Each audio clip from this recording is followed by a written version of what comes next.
Морам да кажам дека имам многу најомилени книги од детството. Секогаш ми е тешко да одговорам на ова прашање, ама сепак мислам дека најомилената ми е Малиот принц.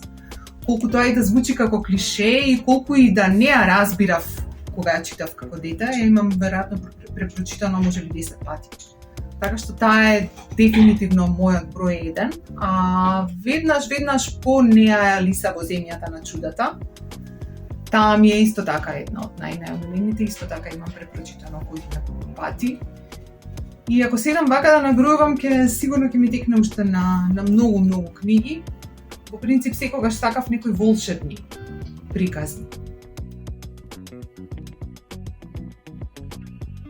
Мислам дека многу работи се променети од моментот кога ние бевме, од она време кога ние бевме деца. И дека веќе тие приказни што нам ни биле интересни не функционираат веќе кај овие деца и да речеме и кај овие млади. Например, во денешно време многу деца не се идентификуваат и не се возбудуваат околу приказната на Хајди, например. Или не им се толку убави оние приказни кои што се да речам така, пообични. Денешните деца бараат тоа да биде возбудливо, да биде интерактивно, да вклучува работи кои што им се интересни нив. И мислам дека она што дефинитивно го бараат во денешно време е да тоа биде некоја убава комбинација на текст и илустрација, значи можеби не толку стрип или графички роман, но да речеме книги кои што се илустрирани на таков начин да личат на графички роман. Потоа манга, значи тоа е апсолутен хит кај децата и кај младите и мислам дека сите оние приказни кои што можеби не се класична манга, но се во стил на манга, дека се многу актуелни.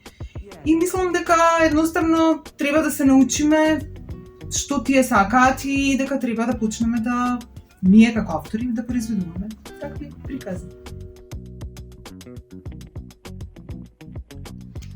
Апсолутно сметам дека е исклучително важно како изгледа книгата, каква е корицата, какви се илустрациите внатре. И тоа го гледаме од самото тоа што се бара како сликовници, од самото тоа што се купува како романи. Јас никогаш нема да заборавам еден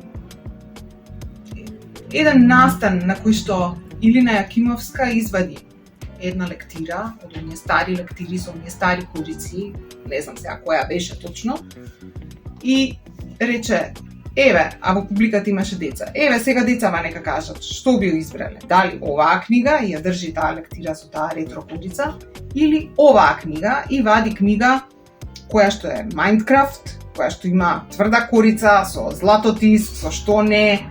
И сите деца кога ја извади Minecraft! Значи, книгата се врзува со видеоигра, меѓутоа е атрактивна за децата. И истото важи и за мангите, мислам тие се атрактивни. Истото важи и за убави сликовници, кои што се со убави илустрации, затоа и на сајмот во Болоња е толку многу важен оној дел каде што се изложени сите најдобри, најнаградувани книги за деца. И истото веројатно важи и за стриповите, за мангата и за тоа бидејќи тие се нацртани во стил кој што е интересен и плюс тие се читаат од назад, че тоа е нешто поинакво, повозбудливо, така што сметам дека апсолутно визуелниот дел е најважен.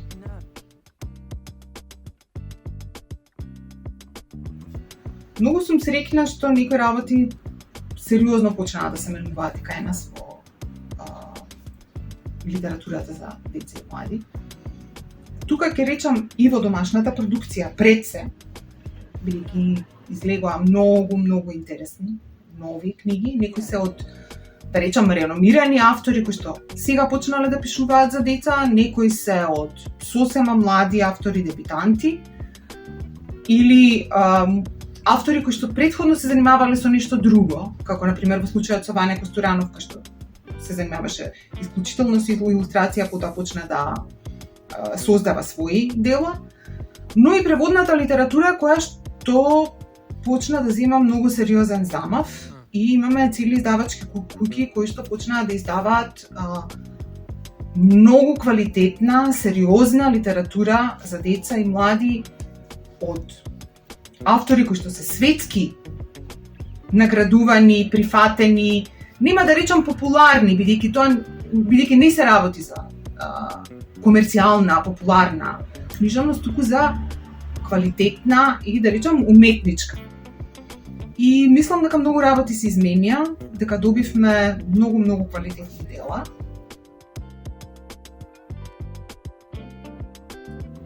Кога сме кај култните дела во македонската книжевност за деца, број 1 секогаш морам вака да направам, Душава азбука. Горан Стефановски, Душан Претичич, реиздание на Чудна шума. Ќе кажам број 1 бидејќи прифатена секогаш, меѓутоа кога се однесува до вистинска книжевност, мој личен избор за број 1 е Шекерната приказна на Славко Јаневски, секогаш, апсолутно без исклучок. Зоки Поки на Оливера Николова, скратената варијанта, значи секогаш ова го кажувам, скратената варијанта со илустрациите на Димитар Кондовски. Се уште имам дома, прекрасно издание. И мој исто така еден така личен избор, Сказна за детето Вилен, Григор Поповски. Едноставно таква носталгија од детството за мене е таа книга, затоа што јас сум од оние вечни идеалисти кои што веруваат дека богатството се наоѓа на крајот на виножитото.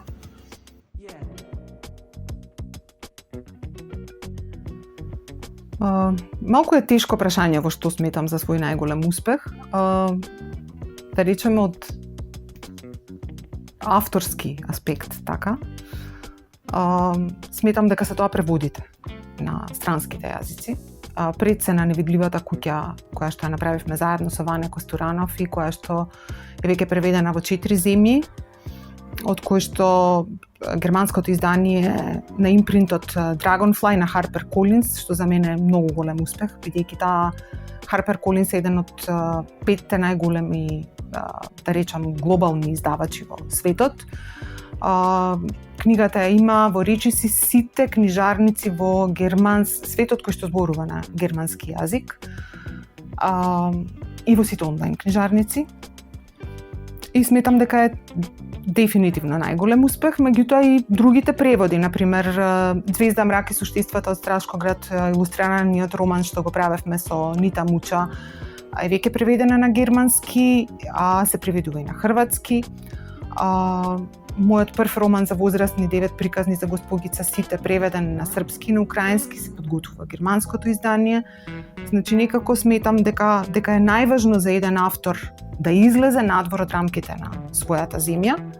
И второ што сметам за свој најголем успех е целиот овој чуден и чудесен свет околу мене, значи ова што успеавме да го направиме за само 5,5 години. Чудна шума постои 5,5 години.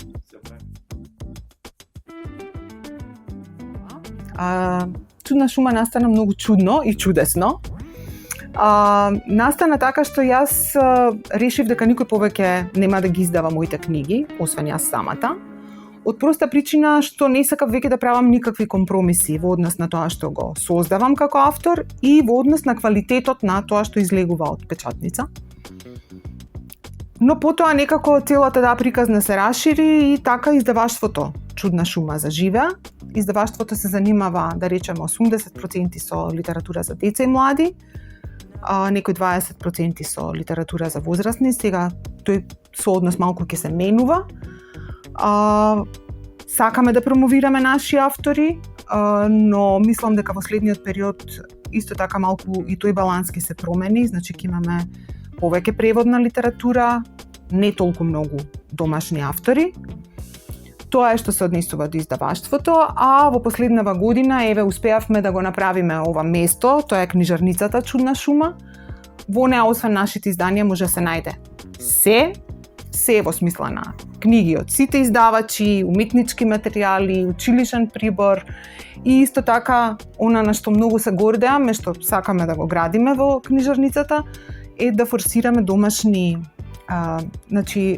ракотворби од домашни автори, домашни уметници, накид рачно изработен, кукли рачно изработени, уникатни кукли од природни материјали и така натака. Ова е мала реклама.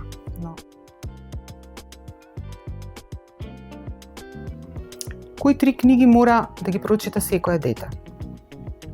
Ова е доста тешко прашање и јас ќе се фокусирам сега на модерната, современата литература за деца, бидејќи веќе ги спомнав оние Малиот принц и Алиса во земјата на чудата, кои што се класици, но сметам дека работите се менуваат и дека модерното дете треба да прочита малку помодерни книги.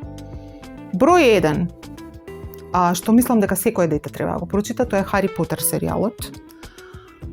Од проста причина што можеби тоа не е од книжевна гледна точка многу важно и сериозно остварување, но сметам дека целиот тој свет, тој волшебен свет што го создала J.K. Rowling е толку многу голем и возбудлив и прекрасен, што навистина сметам дека не треба да се избегне да се прочита Хари Потер.